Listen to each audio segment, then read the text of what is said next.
কিন্তু আল্লাহর নাজ নেয়ামত ছাড়া তো এক মুহূর্ত আমার পক্ষে বেঁচে থাকা সম্ভব না। সে আল্লাহর নেয়ামতের শুকরিয়া হিসাবে আমার কি শুকরগুজার হওয়া উচিত না?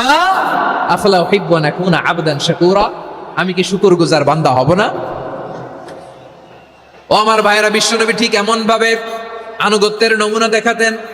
এখানেই শেষ নয়, আম্মা জানা এসে বলেন তাহাজ্জুদের জায়নামাজে দাঁড়িয়ে থাকতে থাকতে ফালাম ইয়াজাল ইয়াবকি হাত্তা বাল্লা লিহিয়াতাহু, আমার নবী কেরাত পড়তে পড়তে কাঁদতে কাঁদতে দাড়ি বেয়ে বেয়ে ওনার পানি ঝরতো। আরেক জায়গায় এসেছে হাত্তা বাল্লা হাজারাহু, নবীর জামা ভিজে যেত চোখের পানিতে। অন্য বর্ণনায় এসেছে হাত্তা বাল্লাল আরদা, সিজদায় লুটিয়ে পড়ে যখন বিশ্বনবী কান্না করতেন, বিশ্বনবীর চোখের পানি দিয়ে জমিন ভিজিয়ে যেত, জমিন ভিজিয়ে দিতেন।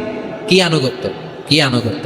এরপরে নামাজ শেষে দোয়ার মধ্যে বিশ্বনবী বলতেন আল্লাহুম্মা ইন্নী আবদুক, ও আমার আল্লাহ আমি আপনার দাস, ওয়াবনু আবদিক, দাসের ঘরের দাস, ওয়াবনু আমাতিক, দাসীর ঘরের দাস। সুবহানাল্লাহ, কি বিনয়! দোয়াতে বলতেন আল্লাহ আমি আপনার দাস, দাসের ঘরের দাস মানে আমার বাবা আব্দুল্লাহ আপনার দাস, দাসীর ঘরের দাস মানে আমার মা আমিনা আপনার দাস। সুবহানাল্লাহ। নাসিয়াতি বিয়াদিক, আমার মাথার চুলের ঝুঁটি আপনার হাতের মুঠোয়, আপনি যেখানে টানেন ওইখানে আমি যেতে বাধ্য।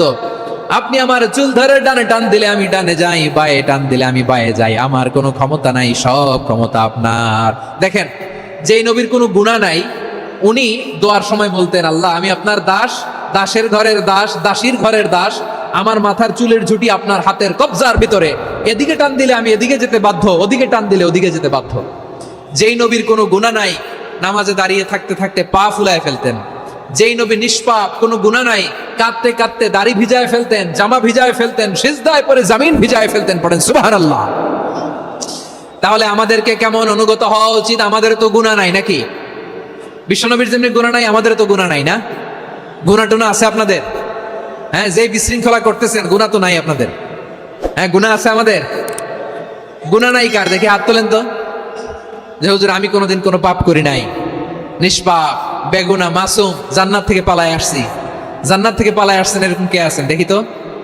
আছে এরকম কেউ? আছে? নাই। আমরা সবাই পাপী, আমাদের পাপের কোনো শেষ নাই। আওয়াজ করে বলেন ঠিক কিনা?